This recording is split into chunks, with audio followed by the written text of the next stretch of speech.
congregation of the Swananoa Valley. My name is Rochelle Broom. I'm a member of the Board of Trustees. We are a welcoming congregation, united on the side of love and justice. We like to say we don't have to live alike, love alike to live. We don't have to live alike to love alike. We strive to walk through this life with both open hearts and open minds. May the time we spend together today in this place make us braver, more compassionate, and wiser than when we woke up this morning. If you are new to Unitarian Universalism, I encourage you to take note of our mission statement, which is printed on the front of the order of service. We also work together to promote and practice the 8 principles, and those are printed on the inside of your order of service on the right side. It's our tradition to welcome first-time and second-time visitors and those who haven't been with us for a while to stand, if you feel comfortable, introduce yourselves and let us know where you're from. How about on this side of the sanctuary? My name's Weston Hall. My wife and I have kids. We live down 3rd Street. Well, welcome, neighbors. Anyone else on this side? Mimi Mattis, Peter Robertson, and husband. We last year bought a little house in Black Mountain, which we've been renovating. And we live in DC and go to River Road in Unitarian. And we're just kind of feeling our way. How much we're going to be down here and if we're going to move here and blah, blah, blah.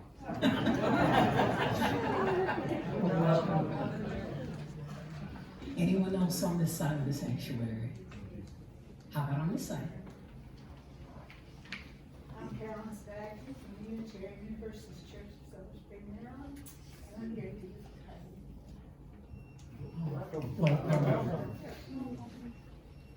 And I'm Kara, I'm from Maryland, and visiting. Welcome. Anyone else on this side of the sanctuary? Great, well, welcome to all.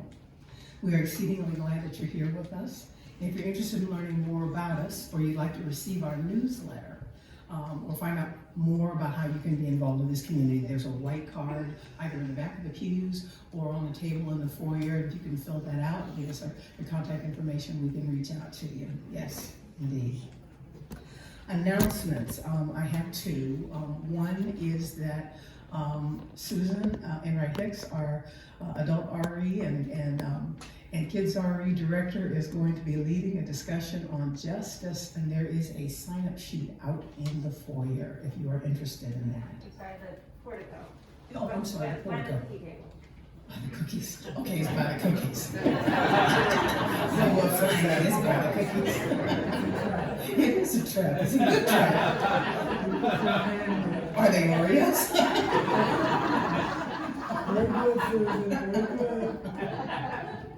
My other announcement today is the Julia Jordan Estate sale is happening today from 1 to 4 in the afternoon. It's at 85 Locust Street in Black Mountain. I know that street, there's very limited parking, so if you're interested in going over there and picking up probably a very well-priced piece of memorabilia to keep Julia in your hearts, you're welcome to attend that, and you might consider carpooling because it's tight over there. My last order of business here is the Native Peoples Acknowledgement. It's our practice to acknowledge that the land where we are now gathered has not always been ours to call home. UUCSD acknowledges with respect that the land we are on today is the ancestral home of the Cherokee and of other indigenous people. The Cherokee, through stewardship, understanding, and conservation, survived and thrive in this land. We acknowledge their enduring connection to their homeland. Now, if you please silence your cell phones or pill boxes or whatever else might make noise out there. We'll let our service begin. Those electronic pill boxes.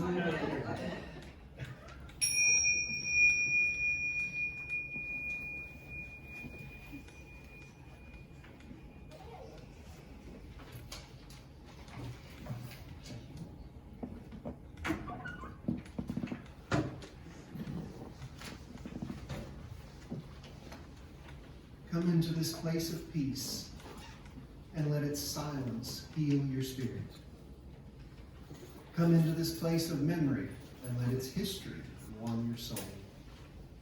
Come into this place of prophecy and power and let its vision change your heart.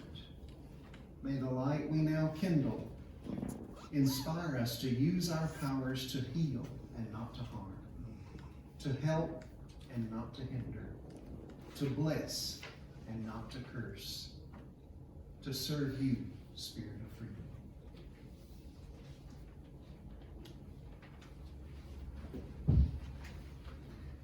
We have a story. When was the last time I think this was before COVID. The first time. First of all, good morning, everybody. Good morning. Thank you for being here on Homecoming Sunday. I know you brought some water. I'm hoping you brought some water. But be that as it may. Welcome to new members, new visitors, and we have a treat from Susan and Mike Hicks. I'd like to invite the young men and the young at heart who'd like to come down a little closer to see the storybook. You're welcome to come and join me in the front.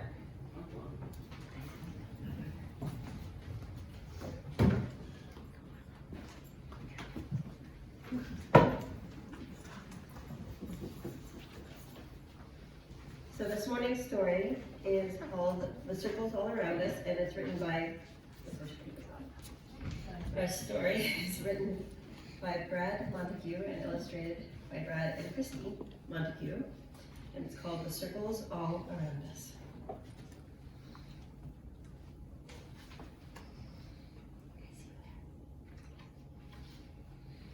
And it's dedicated to all the kids making the world a better place right where they are. We begin by drawing a circle on the ground along each shoe.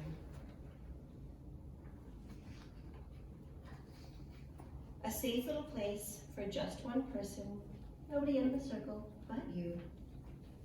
You can keep that circle closed to everyone but yourself, but that would be like a library with just one book on the shelf. So let's draw a bigger circle for you and your family to share. Now you can see what happens in a circle full of care. Show it. An extended family. It becomes a happier circle as more loved ones come to stay. And wouldn't it be even better if your friends could come and play?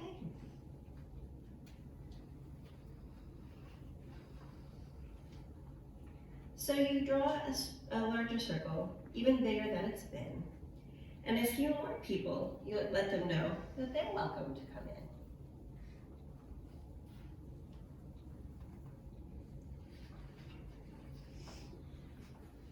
in. In the circles all around us, everywhere we go, there's a difference that we can make and a love we can all show. So here you see some pictures of people offering flowers to others and other little forms of kindness. What do you guys see on this page? A whole bunch of languages. So this one says hello, and I recognize a few other languages as different language ways of saying hello, like bonjour, or ciao, aloha. So I bet all of these say hello in some way, just in some language that I can't read. Yet, there are still so many outside the circle who are different in all they do. So it feels a little uncomfortable. We draw a bigger circle for them too. Think you can draw your circle big enough for everyone? It doesn't mean that the circle is easy. It can be harder the more that we share.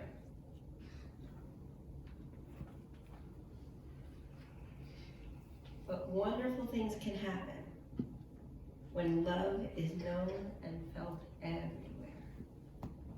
So on this page, we had some folks who obviously had disagreements. This one says, I only like singing. I only like sports. I only wear dresses. I only like comfy sweatpants. Cake, pie. one says, I'm really going, I'm very shy. But here they all are, sharing in, apparently these are friendship donuts.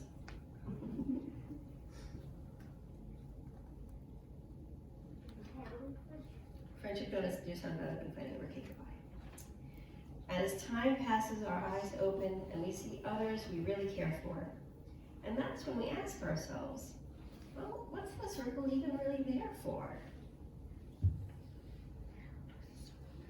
So let's create bigger circles all around us for the rest of our days. Let our caring ripple out in a million little ways. In the circles all around us, everywhere that we go, there's a difference we can make and a love we all can show. Oh gosh. As our circles grow and grow, and we watch them wonder-eyed, remember, the first circle started with just the love you hold inside.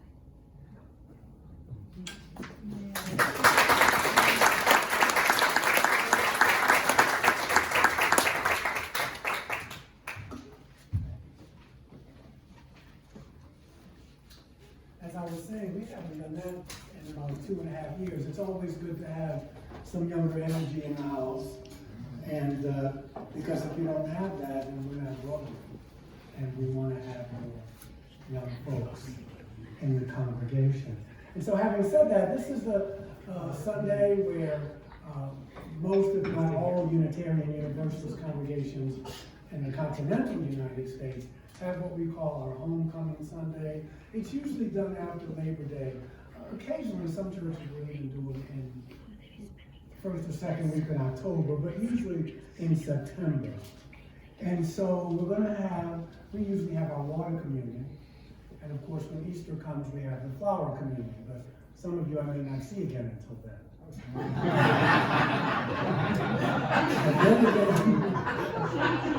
And then Christmas.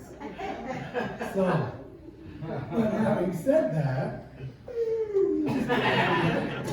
let me tell you a little bit about the flower communion. It was a service of celebration for religious liberals, and it was created by a brother named Norman Capek, and he died in Dachau. He voiced his displeasure with the thugs in the Nazi regime, and so he was killed. He was born in 1870, and he died in 1942. He founded the Unitarian Church in Czechoslovakia. It was a UU Christian church. He introduced this special service on June 4th, 1923. And for some time, he felt, as many Unitarians do, and some Universalists, that we needed a symbolic ritual that would hold people together. For many people, it is our joys and concerns. I've known some ministers who've gone to churches, freshly hired, and they tried to change that, and they lost it. And so we learned as we go along. But that's really an authentic UU ritual. But so is flower communion, and so is the water communion. The format he chose because he didn't want to alienate any who had forsaken other religious traditions. And so the traditional Christian service with the bread and the wine, which we all know was actually a Seder the night before Jesus' trial as an enemy of the state, it was unacceptable to the members of his congregation because at that time of the strong reaction against the Catholic faith. So he turned to the native beauty of the countryside for elements of communion which would be genuine for them. And so this was the result. His wife brought this to the United States in 1940 and introduced it to members of the Cambridge, Massachusetts UU congregation. It's been many years since I did a complete sermon on Brother Capek, but he lives on. because of this. So what we usually do is we go by rows and we ask you to bring your water up, to briefly tell us where you got it from. It could be your tap water, it could be a lake, and just tell us where you got it, and just put it in one of these vases, call them what you will. For those of you concerned about what we do with the water later, we give it to the plant people outside. So, come up, put your seat here if you need it, you may not need it, and tell us where you got your water, and pour it in the vase, and you can return to your seat. There's no rush, whenever you get the chance. Yeah. I was thinking you were listening, because usually people just rush. Thank you.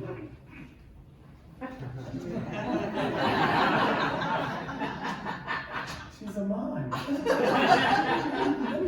I was lucky enough to be at my family farm in the Catskills a week ago, so I brought back this beautiful water from a waterfall in the Catskills.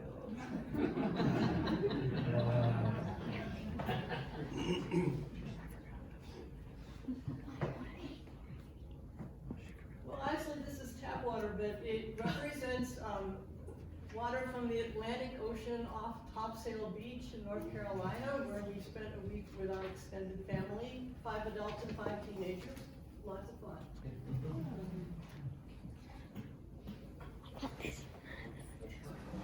This water is symbolic of the water that comes from my rain barrel that nourishes my entire garden, and I'm so always grateful for that.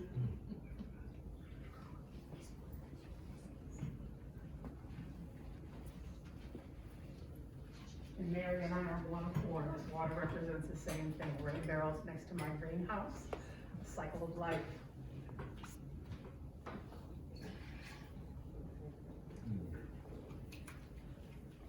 This water comes from my wonderful assisted living place, Roger Vecchio.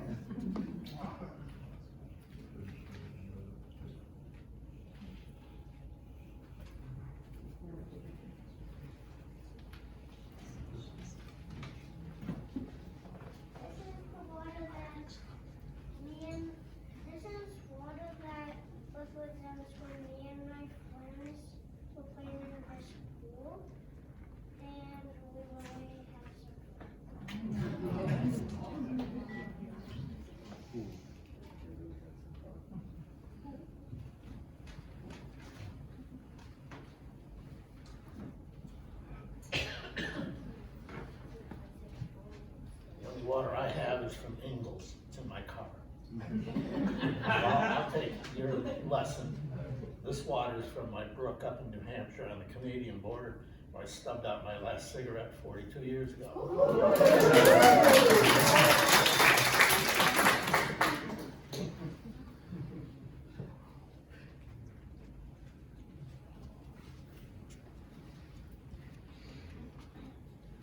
This water is also from my rain barrel.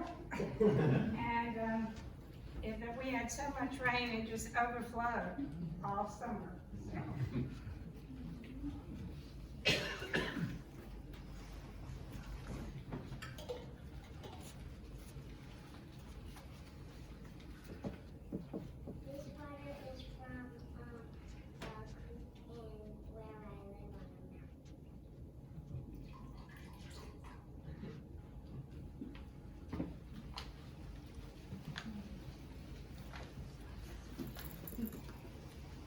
And this water, I hope it's from our well. There were 2 jars. One was shine and the other was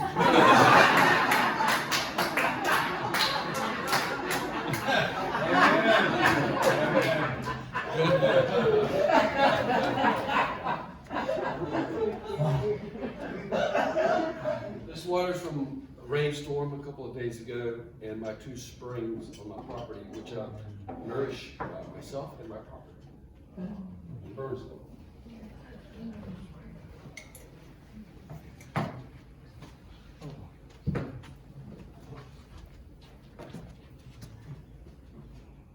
just so you can hear me. Ooh. This is a vintage 2022 lead of rainfall and from the fish tank.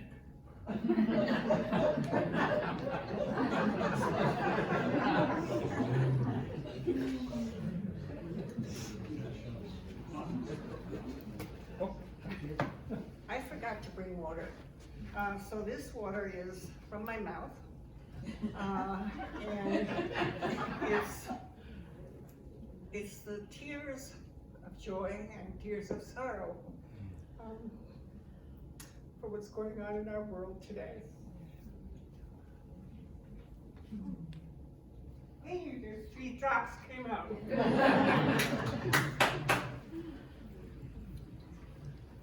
So, this is tap water from my apartment in Asheville, because when I first moved here 8 years ago, I would say, everyone seems to like each other and they're so happy, and people would say, it's in the water. I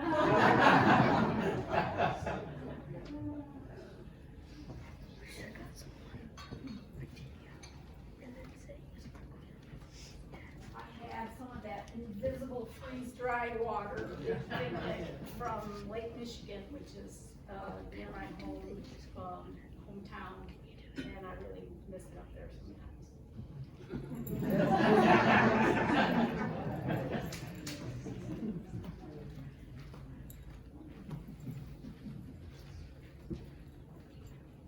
My water is from my dear 3 sons who came up and rented a cabin for me for my birthday, my 80th. Such a wonderful blessing.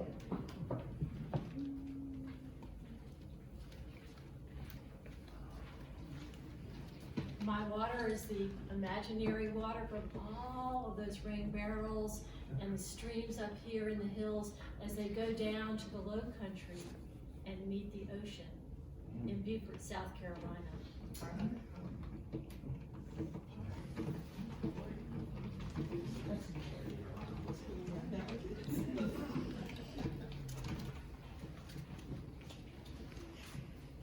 This is rainwater from Shiloh, not from our Vermont location, because I forgot.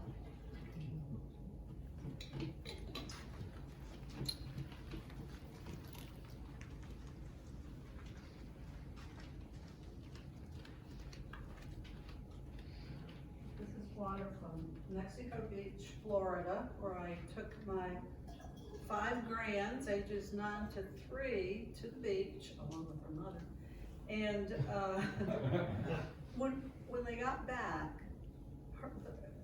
their mother asked, what did you guys enjoy doing the most when you were at the beach?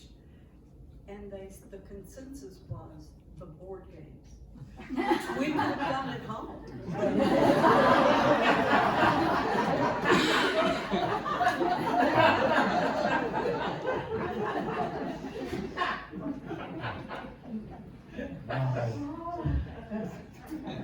Well, I don't know what to say.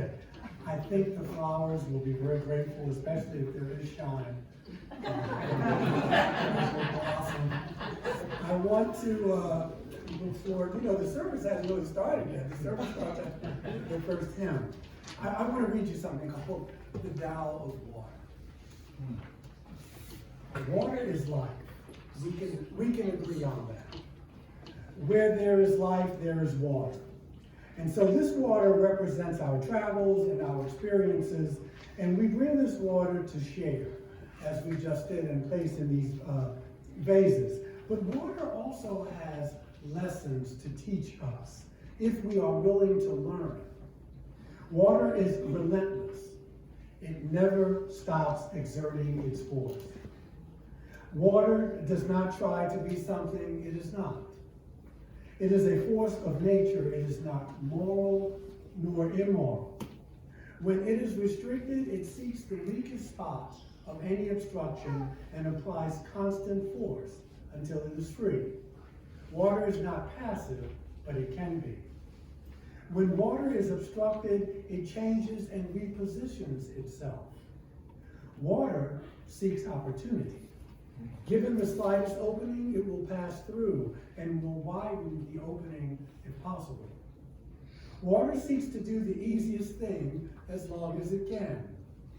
Water does not complain about the path it follows, it just follows the path. Water changes form, but it always remains water. It can be still, like a lake or swimming pool. It can be forceful, like a fire hydrant. It can be swift or sluggish. It can be vapor. These teachings are from Taoism, which I remember Oliver Stone, when he won the Oscar for Platoon, about his experiences in Southeast Asia. He came to find out that he felt that Taoism was one of the truest religions in his mind. One could argue that.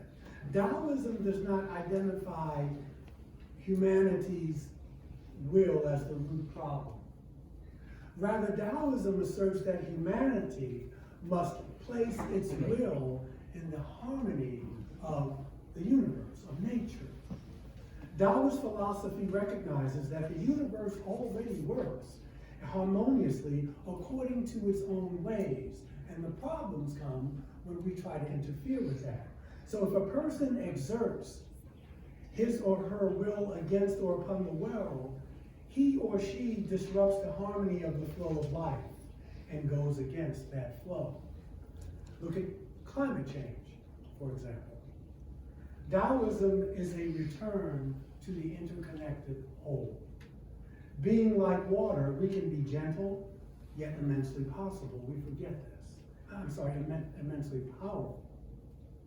And if we really have patience and perseverance, perhaps we can even begin to move mountains. So I strongly recommend to myself and to you that we learn to be like water. Our opening hymn this morning, finally, right? We get to that. And I don't mean that this is always a wonderful part of our ritual. But if you would be willing to rise as you are willing and able, and join in singing our first hymn this morning, number 108, My Life Flows On, number 108.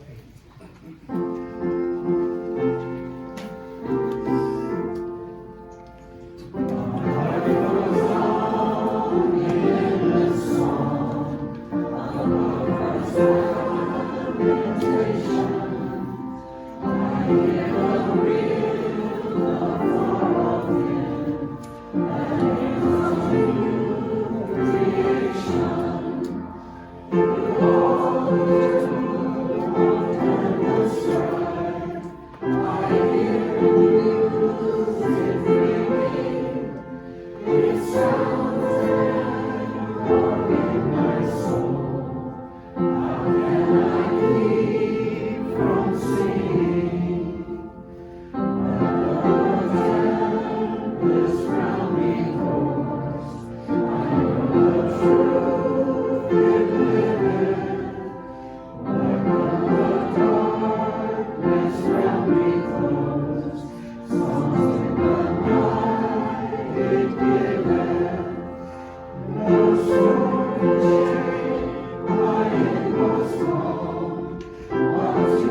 we're gonna covenant for this year's RE program.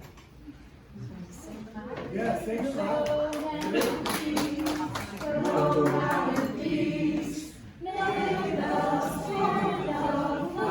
Surround you everywhere, everywhere you may go. All right, our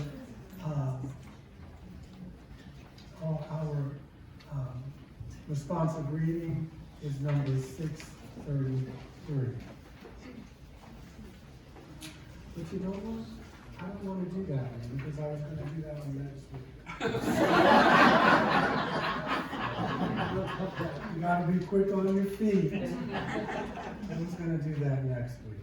So, let us do, I got one for you, 591. I call that church free by James Luther Adams.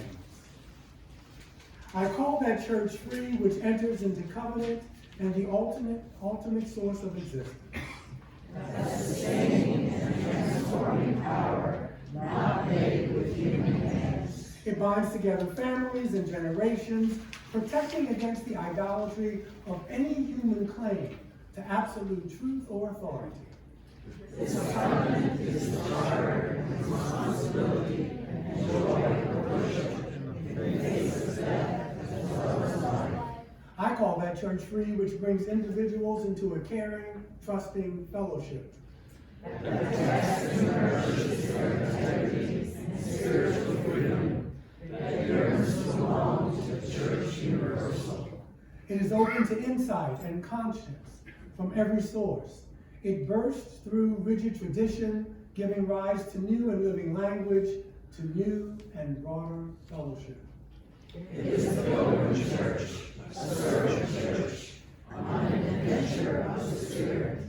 The goal is the prophethood and priesthood of all believers, the one for the liberty of prophesying, the other for the ministry of healing. It aims to find unity and diversity under the promptings of the Spirit that floweth where it listeth and maketh all things new. Very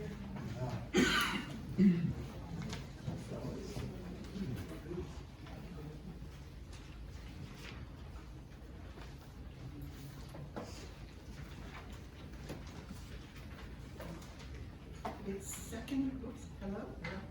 Hello? I turn all of them off. Okay. What's still working?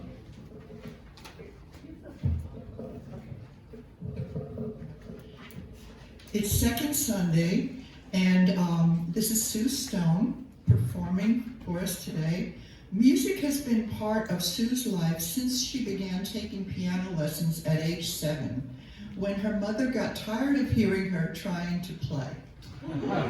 She sang in church choirs and school and community choruses for many years. In 1975, she taught herself to play guitar, wrote many songs, and sang for church and community events. Also, she worked as a music therapist in nursing homes and led many sing-alongs. Obviously, she is still at it.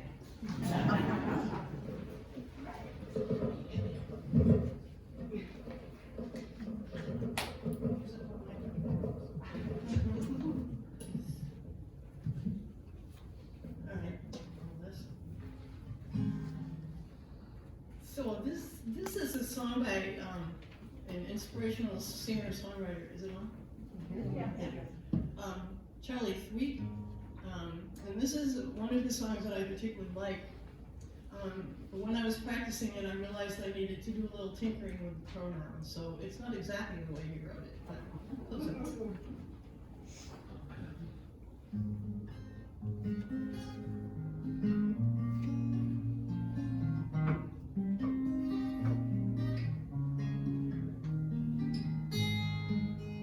There's a love in the depths of us that is real and so fine.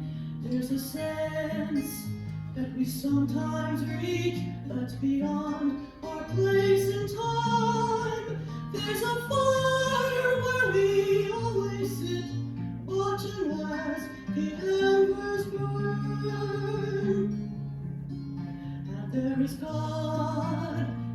one of us, and he's here at every turn. And there is God in each one of us, and he's here at every turn.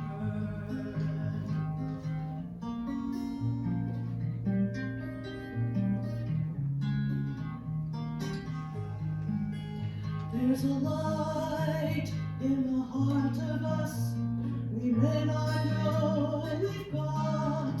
It shines the more we're working with it, but it shines even if we're not. We might be holding back a little bit, making sure the coast is clear. But you can see that light in everyone, and it's their truest love sincere. Oh, you can see that light in everyone, and it's their truest love sincere.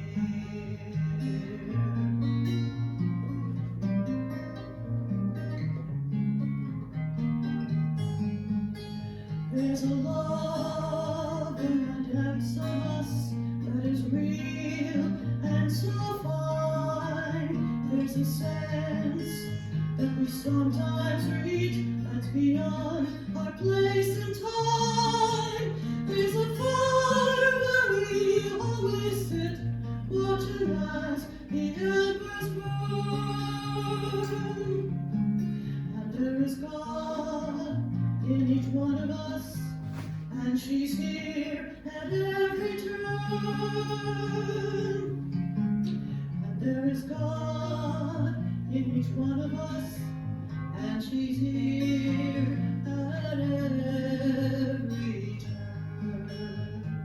Here at every turn. She's here at every turn.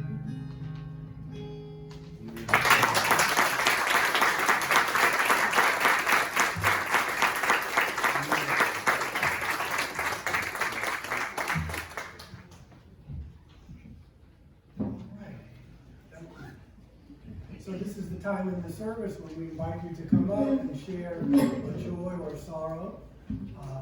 Diane will light the chalice, will light the candles for you, and the mic is on, and the floor is yours. This is not a joy or concern, but it's a tribute to Queen Elizabeth II. I'm a major Anglophile. I taught British Lit for 15 years and traveled to the British Isles several times, and I thought she was one classy lady.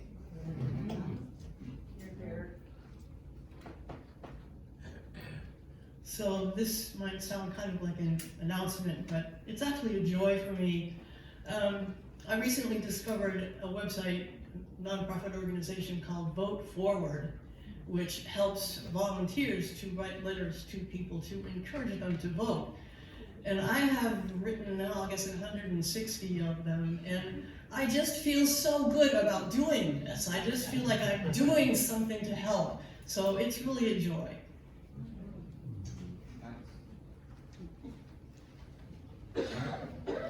Hi, I'm Tina, and this is a concern that you can alleviate. As most of you know, our congregation chose to support a new American family that came to us in January. Many, many people were gracious enough to put their names on a circle of welcome list. However, as these things happen, only a few people are actively helping right now. We need more people. We need drivers, we need babysitters, we need just about anything you can think of. If you can open your heart and look at your calendar, please contact Catherine Tharp, who will get you somewhere on the schedule. You can just do one trip to the hospital and we'll be happy to have you. Thank you.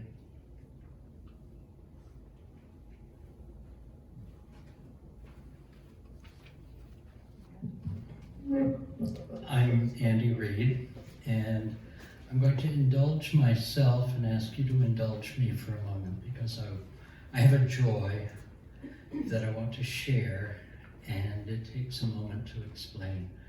I've been on a journey for 12 years, restoring the Mars Hill Anderson Rosenwald School in Mars Hill, North Carolina. Those of you who don't know, the Rosenwald schools were over 5,000 schools built in the South below the Mason-Dixon line when segregation was the law of the land. And they were so named because Julius Rosenwald, the president of Sears Roebuck, was a great supporter of equality in education for poor rural black children. And Booker T. Washington of Tuskegee Institute was his partner in these programs. There is a school in Mars Hill that is one of the very few that are still standing in North Carolina, and for 12 years we have been restoring it. And we're going to have the grand opening on September 21st with events at Mars Hill University and Broy Hill Chapel.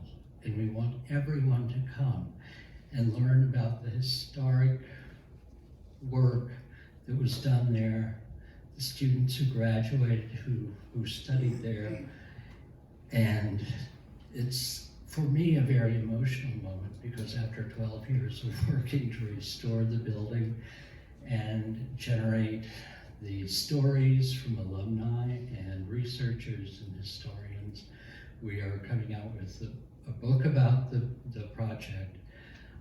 And the keynote speaker a week and a half from now, on September 21st at Mars Hill College, is the great-great-grandson of Booker T. Washington.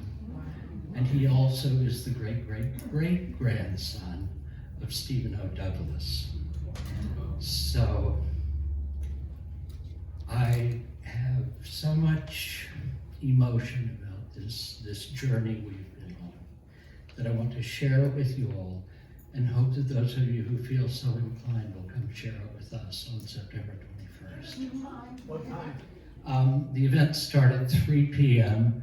and you can look it up under Mars Hill Rosenwald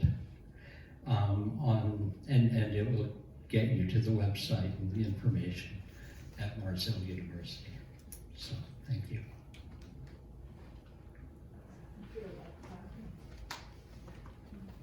Hi, my name is Davis, and my wife and I have both the joy and the sorrow. Our joy has been to be here for 3 months, and wow, the time has flown by. And our sorrow is we're leaving Thursday, go back to Beaufort.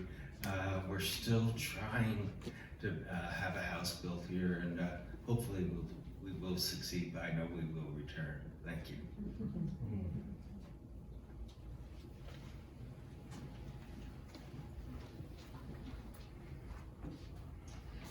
I'm James Sheeler, and I've lit a candle of joy for this before, but since it keeps on giving, I think it's only appropriate for me to light another candle of joy for my hummingbird, or our hummingbird feeder and bird bath.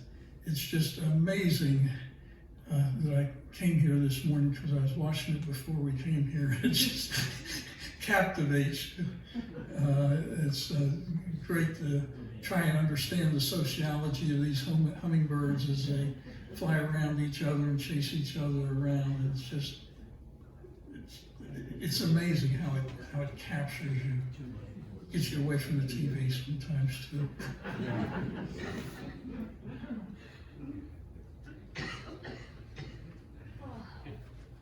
Okay, I'm Heidi, and first I light a candle of joy for my sister and one of my mom's best friends, Carolyn. And I light a candle of sorrow for my mother passed a week ago Sunday. It was peaceful, and a friend of mine asked me this morning, well, how has it been? How are you? Or how would you describe it overall?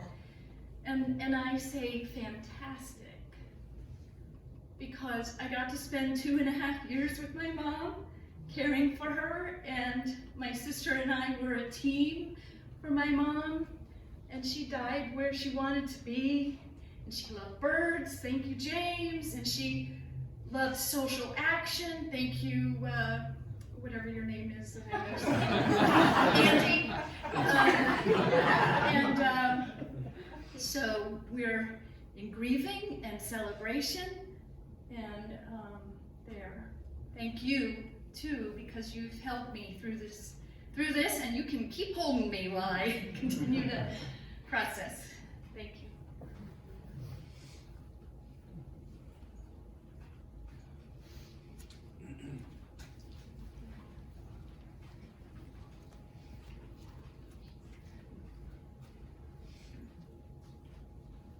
Good morning, I'm Elizabeth. So I got a text from Jackie Franklin this morning, and she has COVID.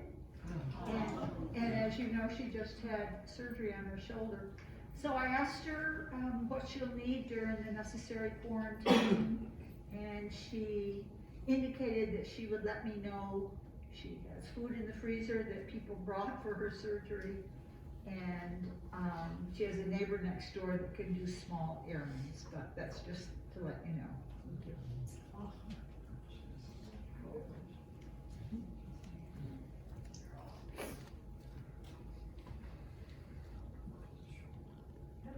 We light one more candle for those joys and those concerns that we have brought with us, but for whatever reason have chosen not to share.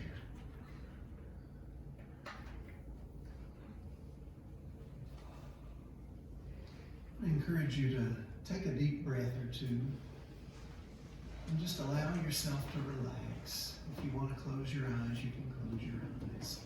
Make yourself comfortable, kind of settle down in your pew for a minute, so hopefully nothing about your situation is distracting you.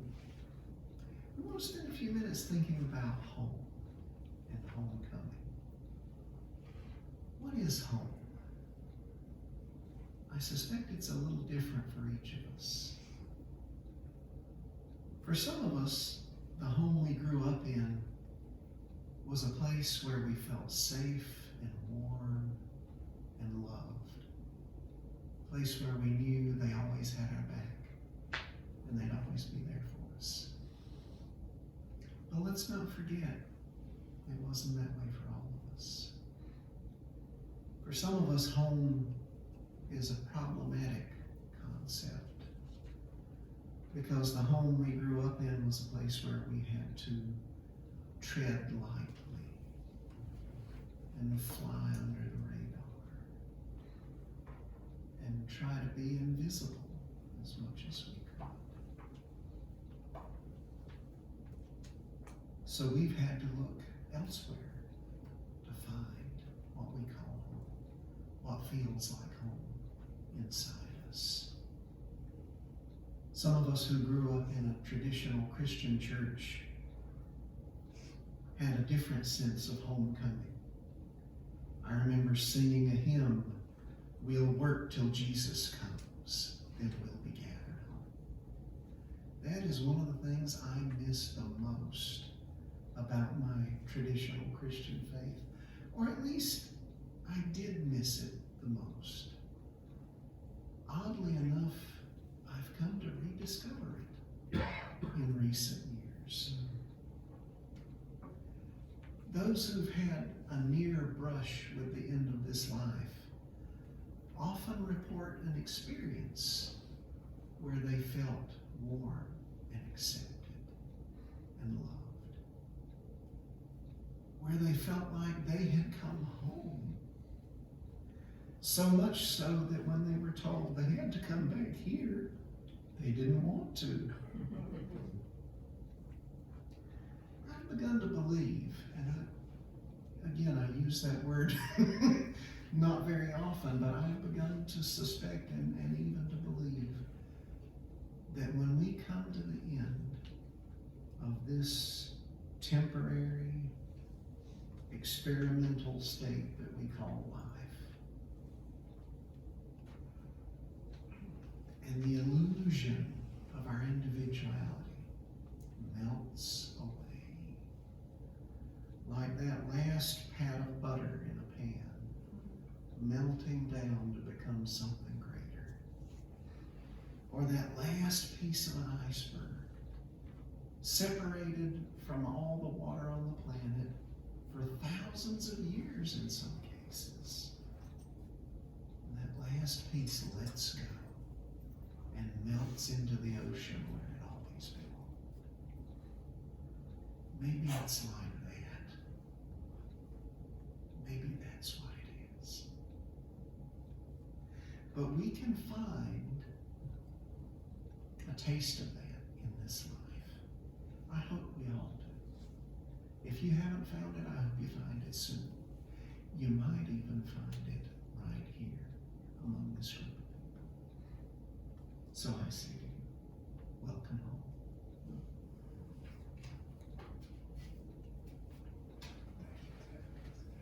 Okay, we can go home now, y'all.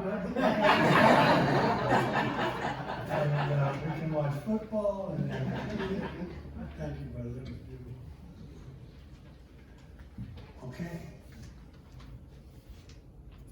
Our true wealth, says the Prophet Muhammad, is the good we do in this world. And so none of us really has faith unless we desire for our neighbors what we desire for ourselves. And in that spirit, we will now collect this morning's offering, and we also have a company.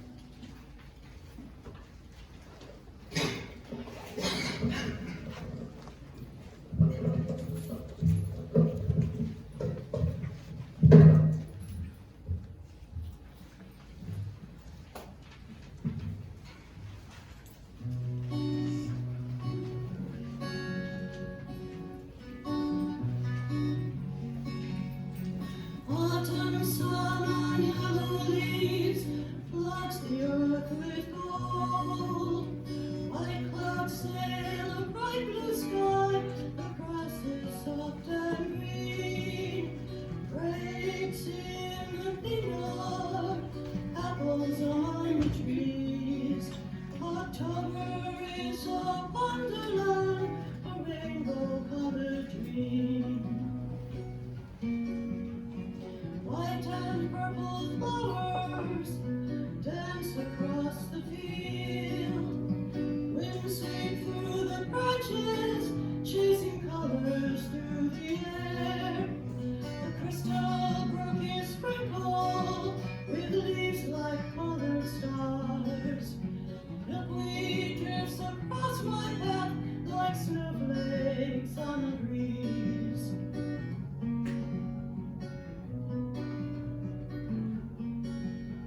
The summer is slowly dying in a softly glowing haze. Crickets sing their days away while grasses turn to brown. The hills seem to be burning, the trees are all ablaze. Watch them as they fade away, these lovely autumn days.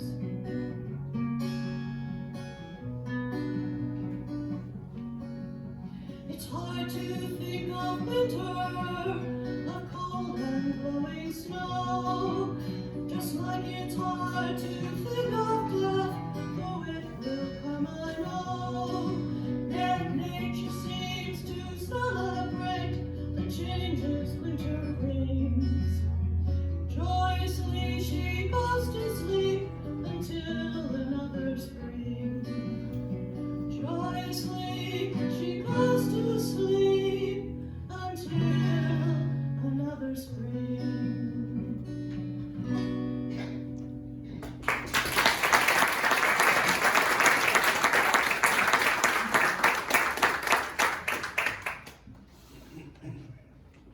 Thank you for your generosity.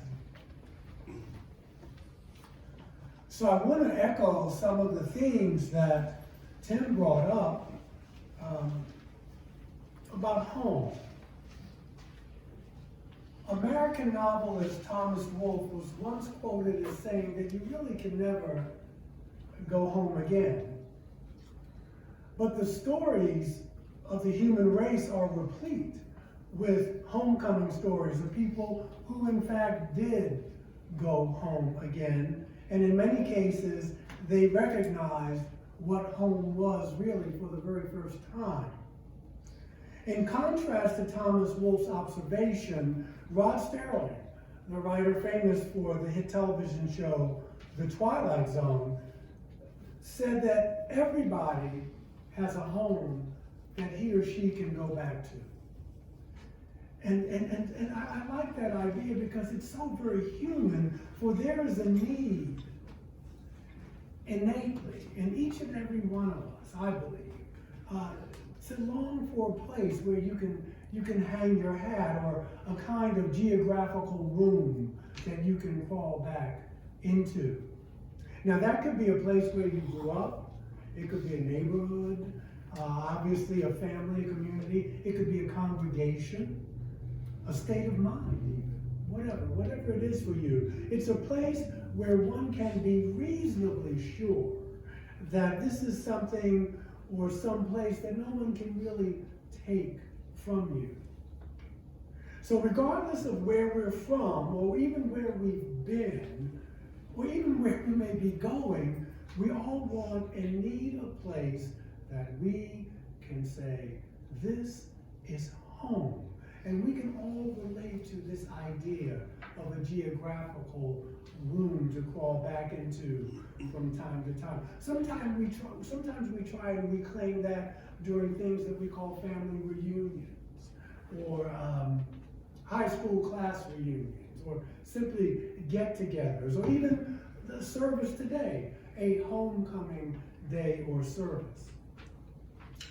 So even if Black Mountain or the surrounding area is not your hometown, and even if your home as a child was a little less than ideal, even if your home life today is in a shambles, or your family is being challenged by what may seem to be insurmountable odds, we invite you to hang your hat for a little while here this morning, to crawl back into this geographical room and be at home with us this morning, at least for the few minutes that we have. We have no hidden agenda. We have no desire to place additional obligations on your shoulders. We simply extend to you the opportunity to connect, or to reconnect. If you look around you today or this morning, please feel free to. And look at the people who have journeyed with you, just through the COVID, for instance, but who've journeyed alongside you these many years. Remember those experiences and moments in times past that made you smile, and to smile again. Appreciate the many faces, both new and familiar, that are among us here this morning, and make a new friend, or renew an old acquaintance before we leave here. We are here again in the month of September, and this time where you use nationally and really internationally called Homecoming Day. And some congregations just make sure that their homecoming, as I said, is in mid-September, but it can go on. Some of you have had staycations. Some of you have had vacations, but you return. You return to this sacred place. You know, there's sacred time and then there's Kairos time. And we try to make this, there's Chronos time and Kairos time. Chronos time is kind of like everyday time. But when we come here, we want it to be Kairos time. We want it to be, that you have a reverence for this time, because you could have stayed home and read the Times, or had breakfast. You could have done whatever you wanted to do, but you chose to come here. Some of you are visiting here today for the first time, and some of you have been here after a long absence. Some of you may even have decided to be a lapsed you is simply too embarrassing to bear. Whatever the reason, and I'll see some of you again on Christmas Eve. We're glad that you are here this morning. But we also gather here this morning, seriously though, because we don't have the whole guilt thing. We have other problems, but we don't have that. But you come here to remind and be reminded that Unitarian Universalism is love beyond belief. Right? This is our claim to fame. And this is what it's all about. The Reverend Jan K. Nielsen, I think she's retired, but she was at the Universalist Church in West Hartford, Connecticut. She says that we are committed to the way of love. And it is the most demanding commitment any human being can choose to make. She says that love is a full-time commitment, and this is who we say we are. This is who we at least strive to be.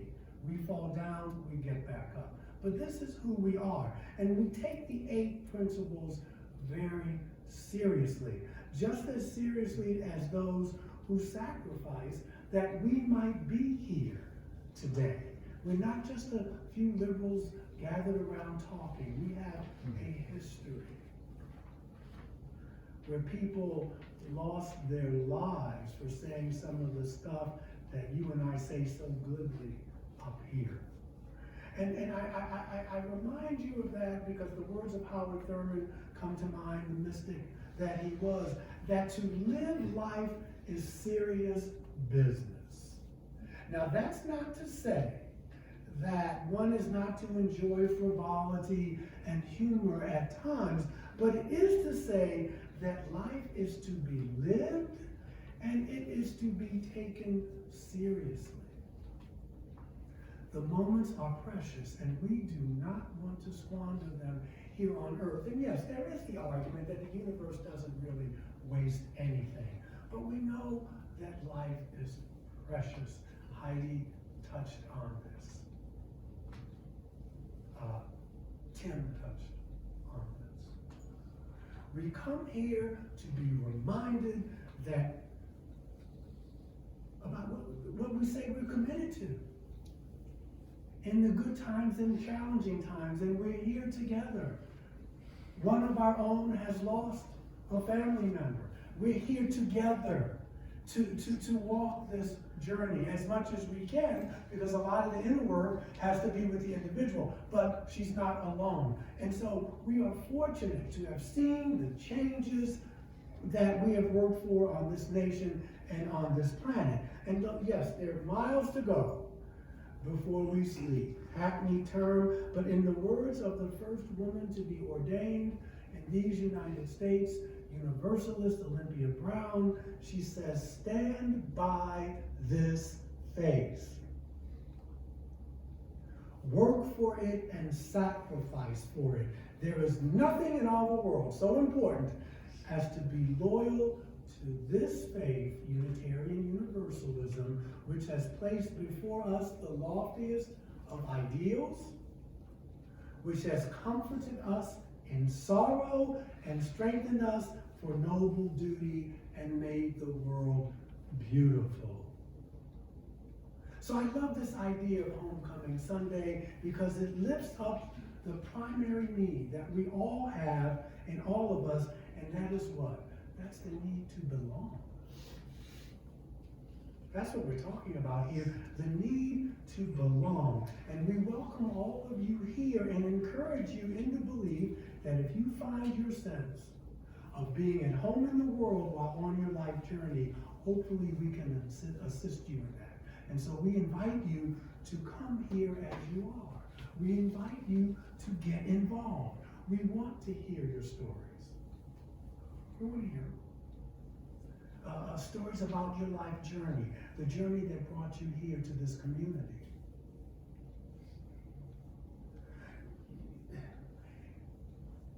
I believe that humanity's problems are basically spiritual in nature.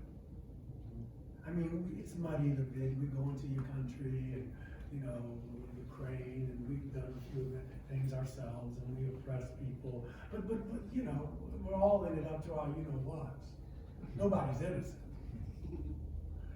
But all the oppression and injustice and racism and fear and violence, to my mind, stems from the lack of understanding that everybody belongs. Everybody belongs. That's why we have the first principle, right? And I tell you something, if you take that principle away, or if you don't adhere to that principle, there are no more principles, because all of them hinge on that one. You could do the same thing with the 10 commandments.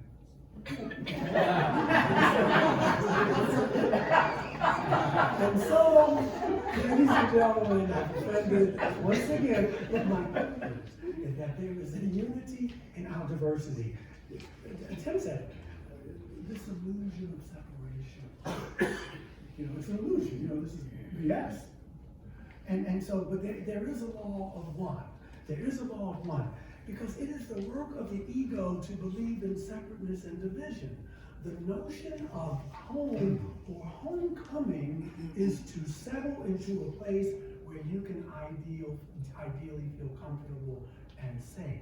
Home is where you can grow your soul. Not a scientific term, mind you, but you get the gist. Home is where you can cultivate your interior life, if you like that better, and this can be your spiritual headquarters. Yes, we come here for no other reason than to live our faith, to grow our souls, and to remind one another at times that we continue to live like paupers when our inheritance is of our spirit is so abundant, it's so vast. Rabbi Jesus says in John 10, I came here that you may have life and that you may have it more abundantly. That you can have a resplendent life. I love that word. You can have an abundant life, a prosperous life. So we remind each other. It's like being enlightened. It's like being awakened. It's an ongoing process. It just doesn't happen, just like that. So each time we come here, we transcend life's mystery, and we're moved to a renewal of the spirit. We awaken. We become woke. Nothing wrong with being woke. Listen to this new version of the Beatitudes. Well, it's not that new, but by former UUA President Reverend John Burns. Blessed are those who yearn for deepening more than escape, who can renounce smugness and be shaken in conscience, who are not afraid to grow in spirit. Blessed are those who take seriously the bonds of community, who regularly join in celebration and learning, who come to church and never let mere weather or inertia keep them home, who come as much to minister as to be ministered to themselves, because you're all ministers. We share ministry. Our committees, when Tim comes up, I'm not here. This is a ministry. This is all a ministry. Shared ministry. You don't have to go to seminary. Sometimes that messes you up worse. It does put you in debt. Blessed are those who bring, not send, their children. Who invite their friends to come along to join in fellowship, service, learning, and growth. Blessed are those who know that the work of the church is the transformation of society. And you can't think about that all the time. You'll pull the trigger. That's a lot. But we do it. We jump. I jump from this window. So I wouldn't hurt myself. I said, it'll make you jump. Because it's the transformation of society. We have a vision of the beloved community, transcending the present. And blessed are those who do not shrink from controversy, sacrifice, or change. Blessed are those who support the church in its work by the regular, sustained, and generous giving. who give of themselves no less than of money. Blessed are those who know that the church is often imperfect, even inadequate, not our church. About other churches. Yet rather than harbor feelings of resentment and anger or personal disappointment, they bring those concerns and needs to the attention of the church, its board, its ministers.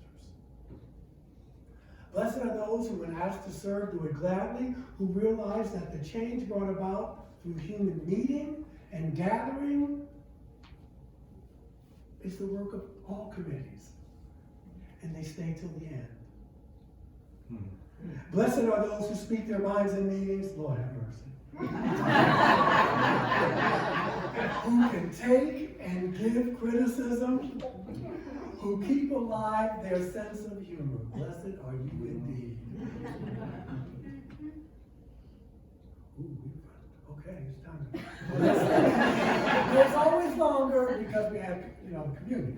However, I want to leave you this morning, and Linda hates when I say that. She says, just say it. Don't tell us we run over. Just do it. Okay, so forgive me. But we're at the end. I leave you with these words from brilliant Celtic Christian brother John O'Donoghue. This brief poem called "Come Home to Yourself." May all that is unforgiven in you be released. May your fears yield their deepest tranquilities. May all that is unlived in you blossom into a future that is graced with love. Now, it doesn't get better than that. So this is why we come here every Sunday, to gather in the mystery of the hour. So to those people here this morning, old and new, there's really no place like home. And Tim already said it. I'll say it again. Welcome back. Welcome home. Amen. Ashe, and blessed be.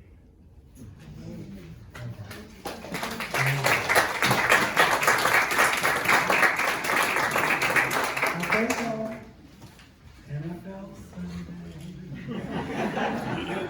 Closing hymn, number 128. For all that is our life.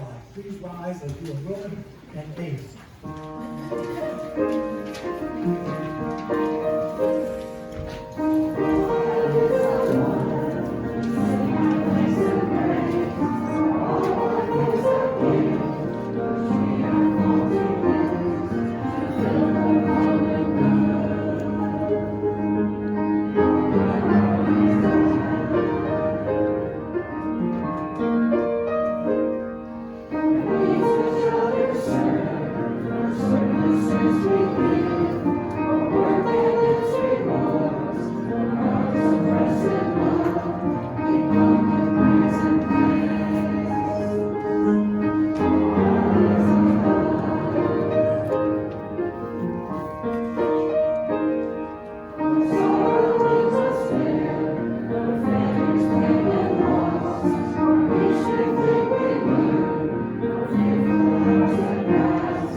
Okay, everybody, thank you for your patience. Let's show some love to Maestro and to Sue Stone, to Harry, to Susan Nick, and to the children in the year.